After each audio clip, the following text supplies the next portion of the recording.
Hey everybody, it's Candace of CoachAblaze.com. This is actually my second video upload in a while and I'm so excited. So yeah, yay for that. Today I want to talk to you all about my favorite books that I've read over the past year. I love reading. I read when I'm on the bus. I read when I'm on a train. I just love reading. Reading to me, it just gives me an escape, especially with reality TV. I used to love reality TV, but now it's so repetitive. Every show is the same. So today I want to talk about the books that I've read over the past year that have affected me in some type of way, that moved me, that just made me appreciate the whole genre of literature. So without further ado, my first choice of book is called This Is How You Lose Her, and it's by Junot Diaz. I'm not really sure how to pronounce his name, but this book, wow, this was like a deep book. If you are a single lady and you're in a dating game, you know, you've had your heart broken a few times and you've always wondered, you know, how do men think? What causes men to do the things they do? You know, we look at men sometimes and we just like, y'all just some creatures. Like, what is wrong with y'all? The things y'all do, the things that tempt, you know, the temptation traps and things that men constantly fall into. You're just like, okay, you're not smart enough by now, buddy. But he gives you that inside perspective. Here's the cover of the book, and you know, gives you that inside perspective through his relationships. He's gone through, I think, maybe like 3 or 4 relationships, broken over short stories in this book.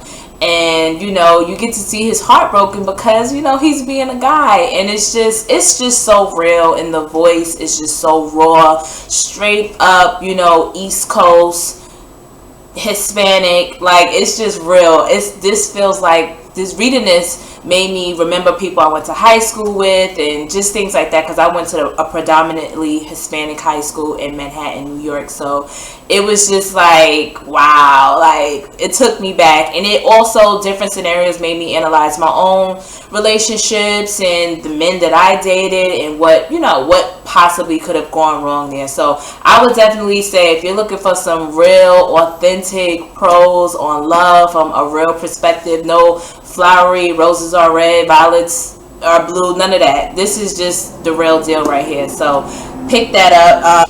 Okay, moving right along. You'll probably notice a common thread here with love. I love love. Who doesn't love love? I'm a woman, you know, I'm emotional. I love love. So my next book is probably the greatest love story released in, you know, the past year, and this would be Americanah by Chimamanda Ngozi Adichie. I think that's how you pronounce her name.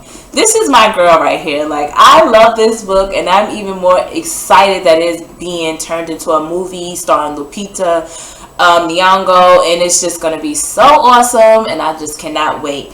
But this is another cultural story about a young woman from Nigeria moving to New York to want to kind of finds her way. She's an intellectual, she's a scholar, she's just like got all of that stuff together. And to see how she came from, you know, a small village in Nigeria to actually being this eloquent, intelligent, just scholar in the US is just amazing, because she did it all on her own.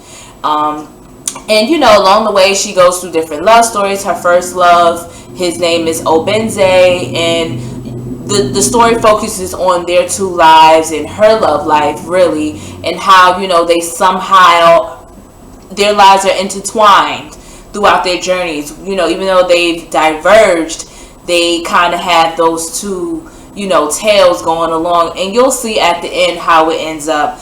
But man, the writing of this is just so funny, it's witty, it's worth the 500 plus, almost 600 pages to get through this book, but it is worth it. I promise you will not want to put it down. And I've been meaning to pick up a few more of her books, but I like to kind of have my books spaced out. I don't like to read the same author all the time, because, you know, it gets kind of stale. Okay, so my next book is an oldie but a goodie. It's by Iyanla Vanzant, and it is called In the Meantime. Again, love, self-help. That's me all day. I'm sorry, I can't help it. But yeah, this was like a really good book. And it's crazy because my mom had this book when I think I was either in high school, college, and I saw it around the house, but I never like picked it up. I used to just look at it like, oh, that's one of them spiritual books. I'm not trying to get all deep. But you know, as you grow older, you mature, you start to see things for what they are. It is a spiritual book, but it's not about that. It's more about life. It's more about finding your happiness and your peace in life. And you know, with me, that's a constant struggle because I'm very critical of myself. I'm very hard on myself, other people. That's just how I am. That's my nature. So this helped me to kind of, you know, look at life from a different perspective and change my personality and my attitude. So she talks about people having basement behavior, and that's just the lowest of the low, being negative and being bitter and everything falling apart around them. And it's because they have that basement behavior, that bottom dwelling, you know, perspective on life. And then the goal is to get up to the attic. So she takes you through the different levels, the first floor, second floor, third floor, you know, all until you get to the attic. And it's really interesting how she breaks it down. And we're back. Okay, so the next book is a great option for anyone that's an aspiring writer, journalist, novelist, whatever it is that you want to do. Here's a writing book. It's called Writing Down the Bones. It's by Natalie Goldberg. Here's the cover. I picked this up because I wanted to improve my writing along with a bunch of other books, and this book was very helpful. It just reassured me that yes, I want to be a great writer, but I don't have to rush it. I'm never going to be like, you know, this other person. I have to find my own voice. I have to find confidence within myself to be able to share what it is that I produce from my own perspective without copying the next person. But it's basically about freeing the writer within, as it says on the cover.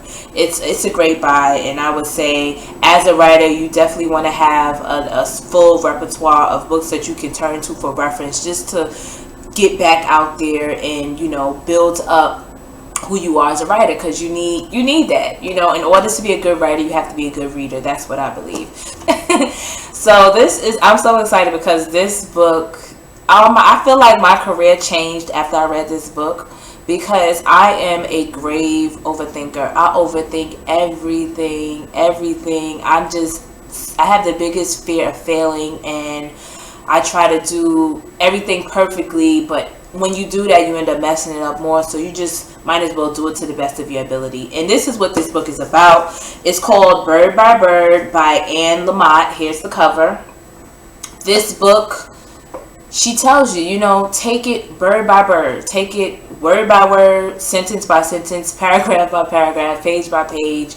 Don't, you know, overwhelm yourself. Don't, you know, compare yourself to other people. We all were beginners in the beginning. We all had to start somewhere. She does give you some structural criticism and helps along that pathway, but for the most part, she's just talking about real life. You know, we're all just being writers. Being writers this is like the most, I say it's the most thankless occupation you could ever try.